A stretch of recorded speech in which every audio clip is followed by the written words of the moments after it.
Hey guys, I'm back with the news of Nokia X. Do you remember the Nokia X? It was Nokia's first Android smartphone that never felt like an Android phone. I'm sure Nokia doesn't want you to remember because it was pretty much a failure. HMD Global, on the other hand, wants to bring it back on April 27. Yes, photos have revealed that HMD Global has a launch schedule for April 27 in China, and the device is called the Nokia X.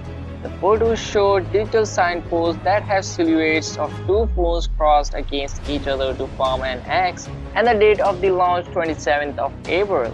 The few details sources tells us that the phone has a 2.5D curved display and a metal back. The metal body is also curved at the corners. The upcoming Nokia X is a big surprise as no one seems to have heard of it before now. I can't say if it will be a mid-range phone or a flagship device.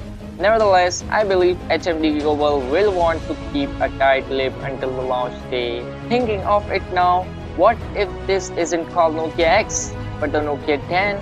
We can't rule out that possibility seeing as its previous models are named after numbers. If that is the case, then this is a flagship device. If we are to go by the trend that the higher the number, the more powerful the device. So now let me know what you guys think about the Nokia X or maybe the Nokia 10, and let me know in the comments down, and make sure to subscribe this channel for these types of amazing daily tech videos, and I will catch you guys next one. See you soon.